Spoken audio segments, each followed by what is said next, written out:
Bonsoir à tous et merci de nous être fidèles chaque soir sur Monaco Info. Découvrons tout de suite ensemble le sommaire de ce journal. Les soldes touchent à leur fin. Quel bilan peut-on en tirer alors que les commerçants ont été lourdement impactés par la 5e vague de la Covid? L'assouplissement des mesures sanitaires entrant en vigueur aujourd'hui sera-t-il un coup de pouce salvateur? Nous serons avec Alexandre Pasta, le président de l'Union des commerçants de Monaco, pour répondre à toutes ces questions. Et pourquoi ne pas profiter justement de ces derniers jours de soldes pour non seulement encourager le commerce local, mais aussi trouver le cadeau parfait pour la Saint-Valentin lundi. Dans ce journal, nous vous présenterons une palette d'idées cadeaux et nous serons en duplex avec le psychiatre Jean-Paul Mialet. Comment un couple peut-il s'inscrire dans la durée, braver les obstacles que le temps qui passe met sur la route de deux personnes qui s'aiment? Il est actuellement le meilleur buteur de Ligue 1. Wissam Ben Yedder sera avec nous alors que tout sourit à l'ASM FC qui s'apprête à recevoir Lorient dimanche. Ils sont quant à eux dans les starting blocks à Pékin. Les bobeurs monégasques entreront en piste lundi. Ils ont signé le 5e temps de la dernière séance d'entraînement. Dans ce journal, nous nous intéresserons à l'un des éléments clés d'une course de bob, la poussée. Et puis enfin, un coup de projecteur avec le directeur de l'Institut audiovisuel, Vincent Vatrican, sur un très beau film qui sera projeté mardi dans le cadre du cycle Tout l'art du cinéma, Harold et Maude. Ils font donc partie des secteurs professionnels qui ont tout particulièrement souffert de la crise et notamment de la 5e vague de la Covid et de ses conséquences. Les commerçants vont bénéficier à partir d'aujourd'hui de l'assouplissement des mesures sanitaires, mais les dernières semaines ont été difficiles. Alors que la période des soldes touche à sa fin, nous sommes avec le président de l'Union des commerçants de Monaco. Bonsoir Alexandre Pasta. Bonsoir Patricia. Nous avions dressé avec vous à la fin de l'année dernière un bilan de la période des fêtes pour les commerçants à la veille du début des soldes. Oui. Un mois et demi après, et alors que l'on a été frappé de plein fouet par la 5e vague de Covid, comment s'est passée cette période de soldes? La période des soldes de cette année a été un peu compliquée. On n'a pas eu vraiment de la clientèle qui a pu se déplacer, qui a pu venir dans nos boutiques pour consommer. Ça n'a pas été une période vraiment facile. Les annonces gouvernementales qui sont intervenues hier, avec notamment le port du masque donc, qui est abandonné en extérieur, ce sont des mesures, des assouplissements qui vont être précieux pour les commerçants? On a tous vu que par chance, cette nouvelle vague Omicron est moins virulente, on va dire, par la gravité. Le gouvernement a pris la mesure qu'il fallait. Je crois que tout le monde va être content parce que vraiment là ça devenait compliqué économiquement. J'espère que là ça va nous rebooster cette fin des soldes et surtout la Saint-Valentin qui s'approche pour lundi. C'est vrai que le télétravail a souvent été montré du doigt. Est-ce qu'il a eu vraiment des effets tels que ceux décrits par les commerçants, c'est-à-dire qu'il a affecté de façon significative l'activité, notamment des restaurants, entre midi et 2? Le télétravail, c'est une situation qui est à retravailler pour tout le monde. C'est une solution commercialement. C'est pas terrible parce que les pendulaires qui tous les jours viennent en principauté, ils sont pas là, ils sont chez eux, donc c'est de la clientèle en moins pour les magasins, c'est de la clientèle en moins pour les restaurants, donc c'est vraiment difficile. Mais finalement c'est peut-être aussi alors le premier enseignement de cette crise, Alexandre Pasta, c'est que la clientèle locale et voisine est particulièrement précieuse pour les commerçants de Monaco. On est tous conscients que la clientèle des gens pendulaires, des gens qui viennent quotidiennement en principauté est essentielle. Ça fait travailler le petit commerce, ça fait travailler les coiffeurs, ça fait travailler les salles de musculation, les salles de gymnastique, le commerce local, c'est essentiel. Et j'espère que tout va revenir à la normale rapidement pour que nos commerces reprennent une activité, je dirais, normale. D'autant plus que les soldes durent jusqu'au 15 février. Merci Alexandre Pasta d'avoir répondu à notre invitation. Merci à vous, à bientôt et bonne Saint-Valentin à tout le monde. Au revoir. Et pour une belle Saint-Valentin, il faut souvent des fleurs, des chocolats, des bijoux ou un bon dîner au restaurant. Christine Datomel est partie à la recherche de la meilleure idée pour vous. Voici son reportage. Le 14 février, jour de la Saint-Valentin, les couples du monde entier célèbrent leur amour. Mots doux, roses rouges, chocolat, bijoux et pourquoi pas un dîner aux chandelles. Le dîner des amoureux va se répartir en deux parties. On a le menu pour madame, le menu pour monsieur. Ils vont se rejoindre sur le plat de résistance qui est un pétivier de volaille. Et après on a fait un menu spécifique en entrée et un poisson pour madame. La même chose pour monsieur, mais différent.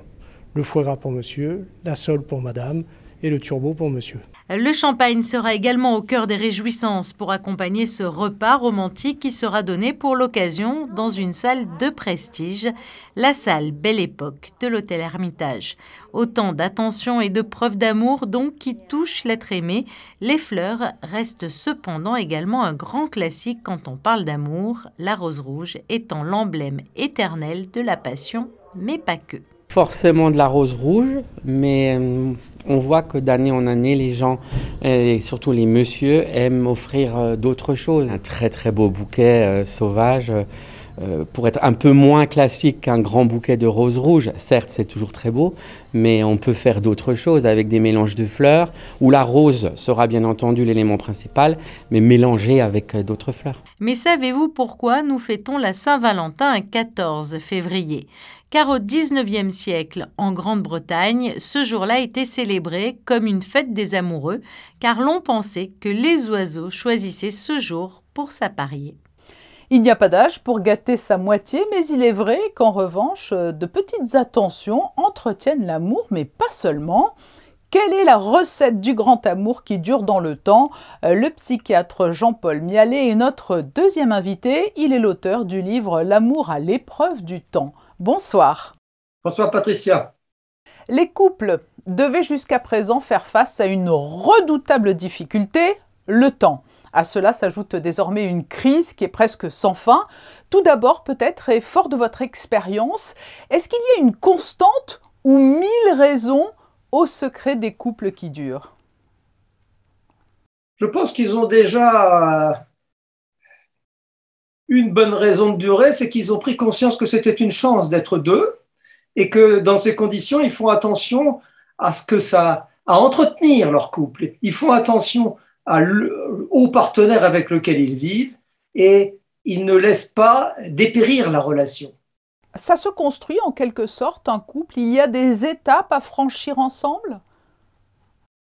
Ça se construit et ça s'entretient. D'abord, un couple, c'est quand même très souvent un projet. Au départ, on se rencontre, on s'aime, on est attiré l'un par l'autre. Il n'y a pas encore de projet, il y a un sentiment, des sensations, mais tout ça, c'est encore quelque chose qui ne débouche pas sur un futur. Et bon, le couple ne peut pas s'envisager uniquement dans l'instant de l'émotion. Il s'envisage dans des projets qui l'inscrivent dans le futur.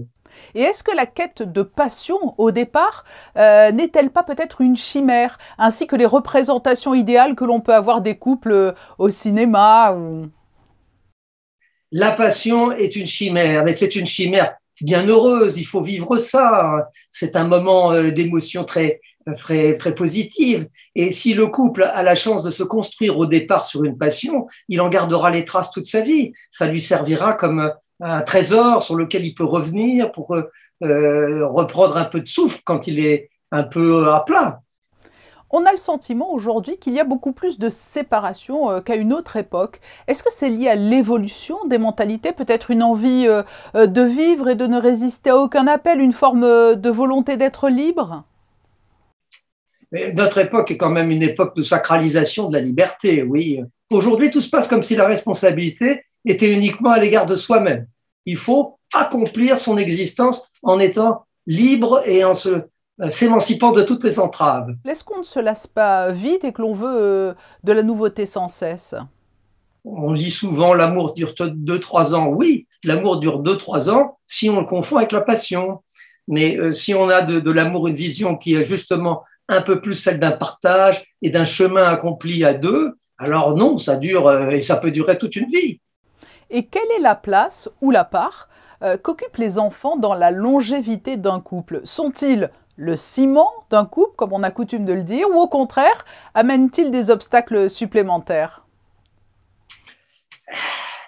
Je vais vous faire une réponse de Normand, c'est les deux. C'est-à-dire, je crois que les enfants sont le prolongement naturel de l'amour de deux personnes qui vivent ensemble. C'est le projet le plus simple qui se présente pour deux personnes qui veulent continuer à se voir vivre dans une progéniture. C'est même pas d'ailleurs réfléchi, ça va de soi. Et en même temps, une fois que les enfants sont là, le monde est différent. On peut plus s'aimer de la même façon. Et puis parce qu'aussi, on est en désaccord vis-à-vis des enfants souvent. Et puis les enfants sont pas toujours, ça n'est pas que du bonheur, c'est aussi beaucoup de soucis, beaucoup de préoccupations. Il y a de quoi se disputer vis-à-vis des enfants. Vous nous avez déjà donné beaucoup de clés, mais en résumé, pour permettre à un couple de durer, les voies, les chemins incontournables à emprunter. L'entretien de l'amour, et plutôt que de parler de l'entretien de l'amour, je dirais l'attention à la personne avec laquelle on a la chance de vivre à deux. Jean-Paul Mialet, merci de nous avoir apporté cet éclairage sur le couple. C'est moi qui vous remercie. Et bonne chance pour votre couple. Et pour développer à présent les autres grands titres de ce journal, nous retrouvons Vanessa Dessy. Le Monaco Economic Board rentre d'une mission à Londres. Bonsoir Vanessa.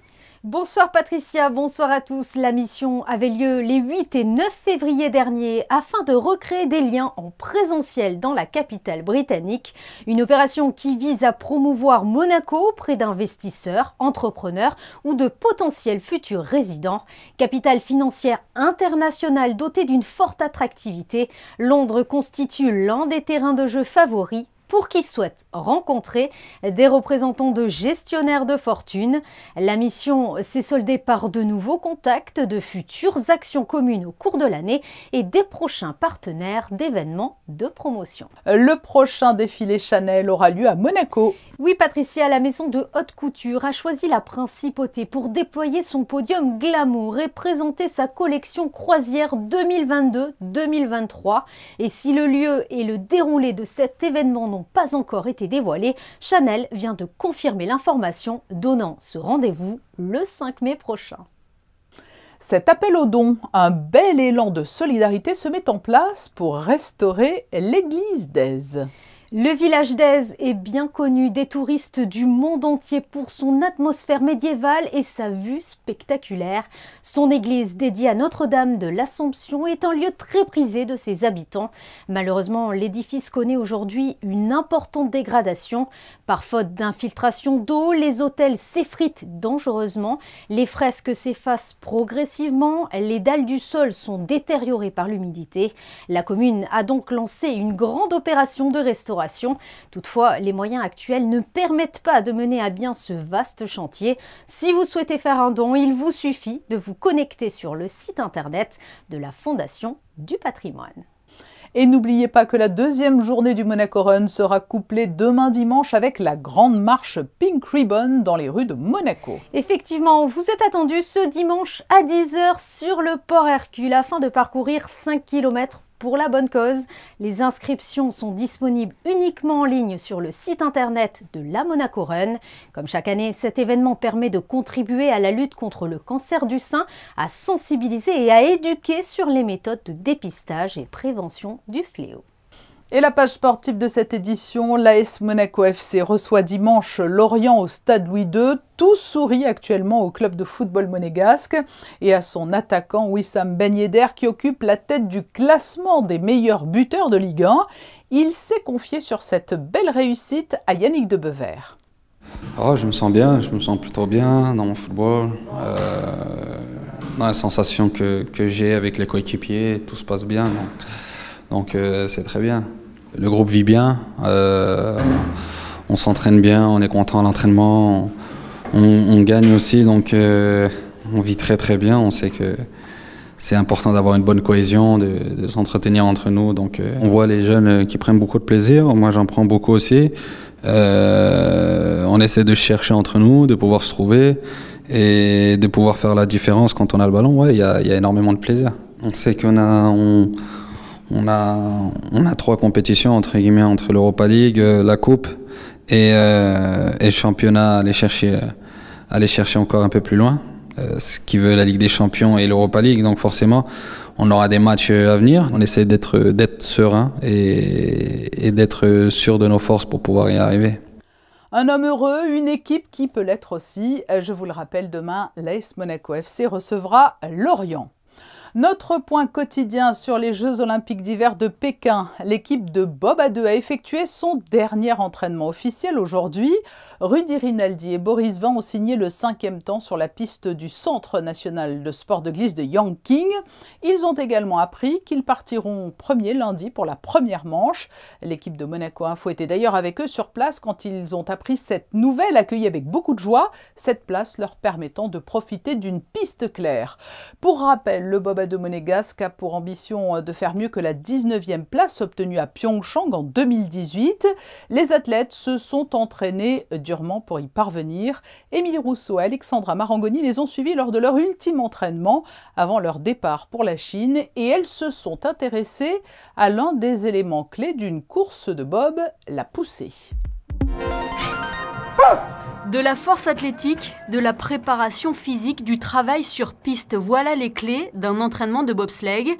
Si à l'image, les mouvements paraissent innés, ceci est le fruit de milliers de répétitions pour trouver la synchronisation parfaite, celle qui permet de gagner les centièmes si précieux à la poussée, un élément qui concourt au succès en bobsleigh. Tous ces mois de préparation physique, toutes ces heures passées à la musculation et en sprint, on va le retrouver ici. C'est vraiment le condensé de toutes ces heures de travail.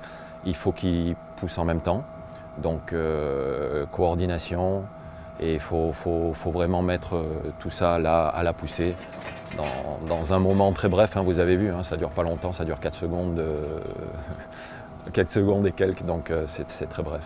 Une cinquantaine de mètres où tout se joue, explosivité, cohésion, coordination, force-vitesse, tant de paramètres qu'il faut pouvoir unir en si peu de temps en poussant un bobsleigh de 170 à 210 kg. Chacun a sa mise en route, on l'a vu individuellement, chacun l'a travaillé séparément, Boris pour lui-même et Rudy sur la partie pilote. Puis après, il faut arriver à la mettre ensemble sur quelque chose qui part plus vite, un peu plus lourd c'est vrai, mais qui part plus vite.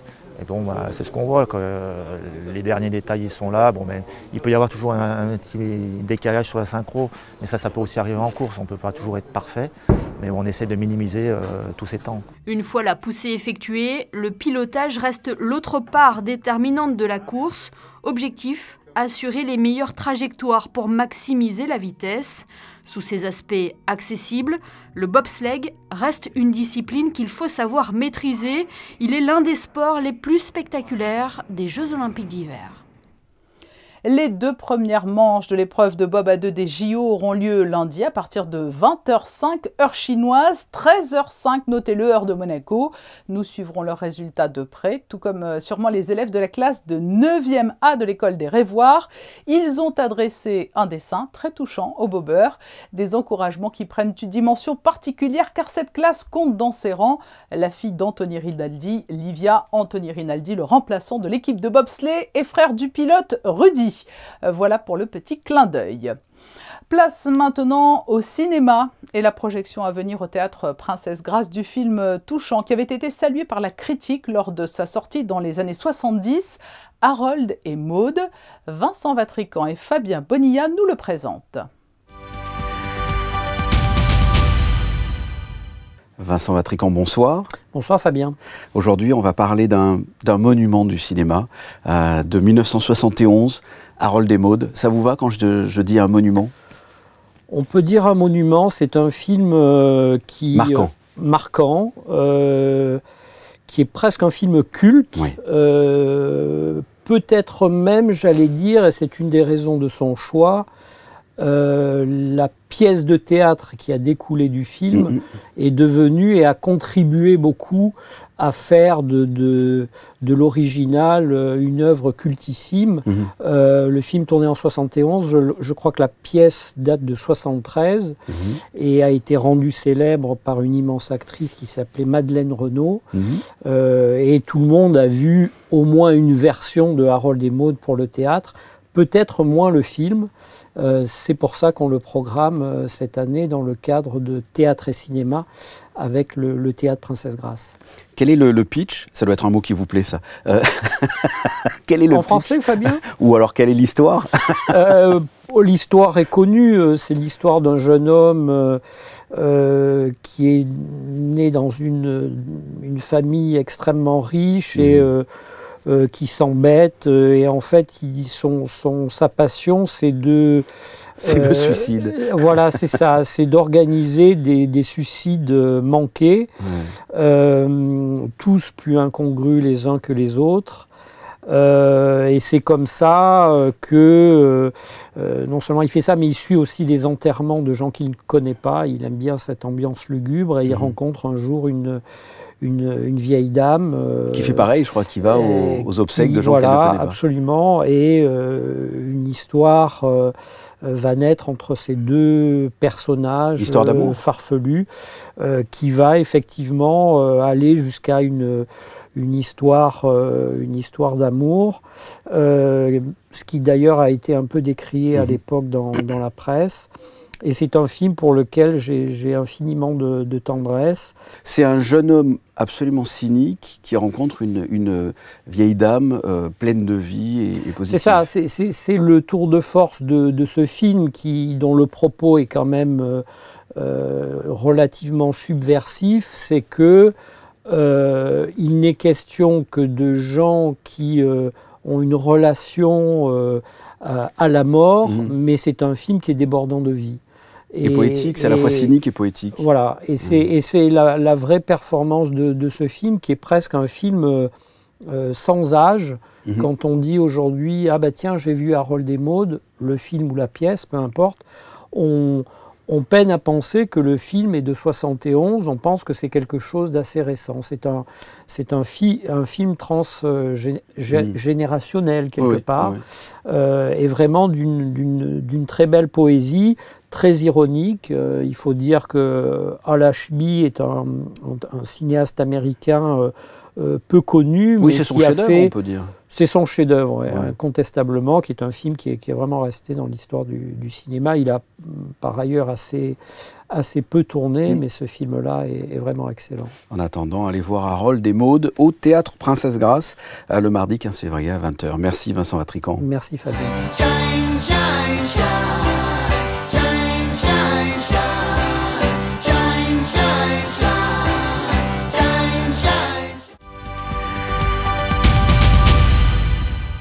Les prévisions météo enfin pour demain dimanche. À quoi doit-on s'attendre, Vanessa ? Eh bien Patricia, la journée sera principalement couverte, même si le soleil pourrait faire quelques apparitions.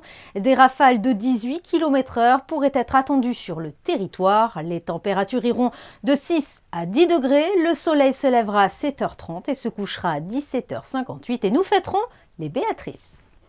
C'est noté, merci. Demain à 19h, vous retrouverez un nouveau numéro de l'émission de Yann Anthony Noguès, 19h dimanche, intitulé « Jeux vidéo, les nouveaux maîtres du monde ». À 20h, j'aurai le plaisir de vous retrouver pour le best-of de la semaine. Et lundi, c'est Christophe Paco qui sera au rendez-vous à 19h. Passez une très belle soirée sur Monaco Info.